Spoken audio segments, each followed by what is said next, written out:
What's going on, everybody? Hope you all are having a fantastic day today. Now, today we're going to be checking out some cartel gameplay using the QBZ assault rifle. And for those who really love the FFAR or thought it was an outstanding weapon before the nerf, I think you guys are going to really enjoy the QBZ, because after Treyarch decided to nerf the FFAR for absolutely no reason at all, it became complete doo-doo. I'm going to be honest with you guys. I haven't touched the rifle since the nerf, and the QBZ honestly reminds me perfectly of a really good overall weapon. It has good fire rate, good damage, good recoil control. All you got to do is just grind it up, get some attachments for it, and you'll really enjoy it. But guys, before we hop into the actual commentary, I do have some announcements to make.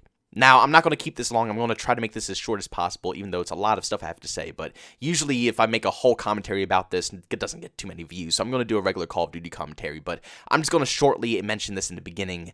We have hit 10,000 subscribers on this channel. To be honest with you guys, I'm speechless and I have no clue what to say. I'm just forever thankful. You know, I've been grinding this for my whole life. I'm not going to lie to you guys. And it really just feels like an absolute dream that this is currently happening right now. I never thought it was going to happen. I never did. It was something I always loved to do. I was always going to do YouTube no matter what. But I never thought I was actually going to make it to this point. My little kid self would be just completely jumping and screaming right now after seeing 10,000 subscribers on this channel. He would be completely proud of me. And I know you guys want to get into the commentary, but just really quickly, I have to thank all the people who have been helping me over the years. All the YouTube homies, my YouTube squad. Legitimately, I could not wish for anybody better. This is the only squad I could ever want and the only squad I will ever have. They're amazing people, amazing content creators. They're inspirational. They always encourage you to keep pushing and keep grinding. Honestly, the best people in the absolute world. I love each and every one of the people who are in my YouTube squad, along with my real life friends and my girlfriend who allow me to put all this time into YouTube. Some people think that YouTube is such a simple thing, but I dedicate hours of my time. It's a sacrifice to grind YouTube. It's an absolute sacrifice. You got to take away time from spending with your girl or take away time from spending with your friends to go record and make stuff for YouTube. And, you know, you would think that over time these individuals would get tired of it and, you know, eventually leave me and push me away. But they all understood my grind, they all accepted my grind, and they all allowed me to do what I wanted to do. And I can't even be more thankful for all of these people who have been with me since day one. You know, all my homies from high school and middle school, you know, people that I've known for a long time, they just encourage me. They keep pushing me to chase this dream, and I'm just forever thankful. Along with my parents, who, you know, obviously you would think that your parents would push you out to try to get a degree and get out in life. But my parents allowed me to chase this dream. They encouraged me to chase this dream. And I just want to let you guys know that no matter what, whoever you are, if you want to be a content creator, just use me as inspiration. I started off with a freaking flip camera and books, man. You know, I didn't start off with $1 million budget and all this crap. I started off with the most basic of basic crap, and I was able to make something out of it. Anybody in the world, anybody can become a content creator on YouTube. You just have to have the grind for it. But enough of the sob stuff, let's get straight into the commentary. Now today we're going to be talking about some Call of Duty Black Ops Cold War, revolving around the skill-based matchmaking again. Seems like a lot of you guys enjoyed this topic, and a lot of you guys are getting very annoyed when it comes to skill-based matchmaking in Black Ops Cold War. And I actually made a commentary a while back about this, but I thought since we have so many new faces and so many new people who have subscribed to this channel, that we should probably refresh your memories about the best possible way to remove skill-based matchmaking in a Call of Duty video game, and also the best way to add the ultimate experience into a Call of Duty video game. Now, if you go to any of the past titles in the Call of Duty franchise, things like Call of Duty 4, World at War, Black Ops 1, those 3 video games used server browsers. Now, this was honestly the best time of Call of Duty, because with the server browsers, people could make their own custom games. They could make snipers only, ARs only, SMGs only, certain maps that they like. If it's a certain group of maps that the whole community hates, the people who host those servers can just completely strip them out of the server browser. You know, certain things like that are very important to having a fun experience when it comes to a Call of Duty video game, and it adds a little bit more variety. You know, now with the matchmaking system, you don't get to choose things like that. You know, you play the full game. You play all the maps that are in the game. You play all the game modes that are in the game. You play with all the weapons that are in the game, you know, and that's not bad, obviously. That's a good thing. It allows for some variety.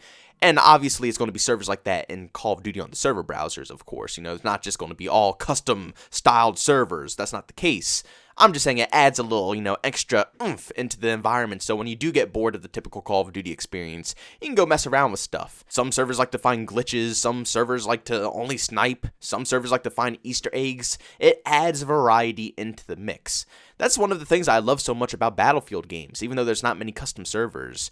I don't know with Battlefield 5, did they ever open up the custom servers? I heard they were going to do that, but then after a while, like I said, I just stopped playing the video game and I just haven't cared that much about it. So I don't know if they opened them up, but back in Battlefield 4, you could purchase your own server, which allows you to have full customization on what you want in it, which is another great way for Activision to make more money. Since they're so money hungry and all they want is the cash, maybe that's a good replacement for skill-based matchmaking. Add in a server browser with no skill-based matchmaking, allow people to, go purchase their own servers and they can make their own rules and stuff like that.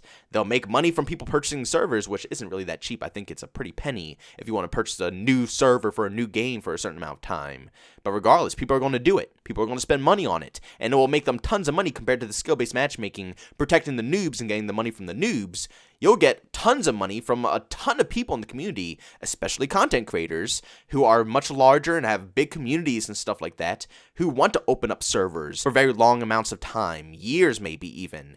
You'll make a lot of cash that way, Activision. And with adding back the server browser, this will allow for skill-based matchmaking to no longer exist. It'll all be completely randomized. You'll be able to randomly hop into any game that you see on the server browser. Whoever's in the lobby is in the lobby, and you guys can just auto-assign every single game that you play. And then, of course, it's no skill-based matchmaking. It's not kicking you out of the game every single time to reevaluate your stats. It's not looking at you once you join the game to evaluate your stats. It never evaluates your stats. Your stats are just completely non-existent when it comes to a server browser. You join a game, you pick a team, and you play. It's as simple as that. I just don't think it's very fair for Activision to constantly be tracking your progression every single game that you play to the point where it can handpick who they want you to go up against. That's just not how I enjoy these video games. I don't like that competition. I like joining a game, picking a random team, and what happens, happens. That's one of the best parts about Battlefield. If I don't like a server, if it's way too sweaty, I back out, find a new server. And even in those sweaty servers, I can still just randomly auto-assign, and it's a nice mix in between both. There's noobs and there's good players on both teams. But with matchmaking in Call of Duty Black Ops Cold War, that's not the case. They literally always give you the worst teammates, and then they put the best players all on one team. So it'll be one person against a full party of 6, and you get a bunch of bots. That's what you deal with 24/7 when it comes to Call of Duty video games, which obviously will affect your KD, will affect your stats, because you can't win constantly if you're going to have to carry a bunch of players when the whole other team is cooperating, talking, and, actually playing competitively, and you're just casually playing with a bunch of bots. There's no way that you could possibly have good stats in a Call of Duty video game. And by far the best part about a server browser is that you get to pick the connections that you want. You don't have to always just randomly get tossed into random games, because as we all know, skill-based matchmaking in Call of Duty video games, not just Black Ops Cold War, but all Call of Duty video games, does not prioritize connection. It never does. I'm constantly in games in Call of Duty Black Ops Cold War where it's just nothing but lag, shots just wrapping around corners on me, constant rubber banding. It's just really obnoxious when it comes to Call of Duty Black Ops Cold War, because it's trying to prioritize my skill level over my connections. So the game would rather completely take me to another country's servers to match me up with my skill level than just putting me up against a noob that actually lives locally. They would completely do that just because they want me to verse someone of my own skill level. It's completely ridiculous. It's unfair. With a server browser, you see the connections to each and every lobby you're about to join. So not only can you pick the maps you want to play, not only is there no skill-based matchmaking, so you never have to worry about being put on a team full of noobs, you can kind of actually hand-pick which server is actually better for you and play in that server where it's a nice mix. When you're tired of the core video game, there's plenty of servers that you can go to experiment with other types of playstyles. And last but not least, you get to pick the best connection. Yes, sometimes there will be bad connection, especially if you join another person's server, but at the same time, there should be plenty of dedicated servers on this server browser, just like how EA does, where they have multiple servers on their server browsers that are dedicated. And then, of course, you have the host-made servers, which you can join at your own cost, but you have an option. You could pick dedicated or not dedicated, and even when you don't have a dedicated server, you can still pick the connection that you want to play on.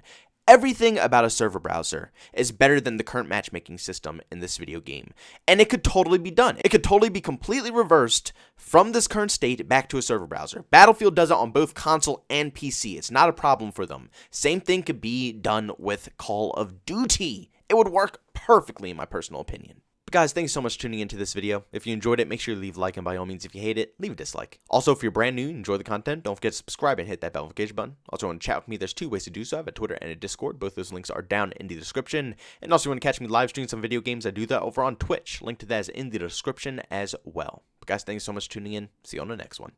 Peace out.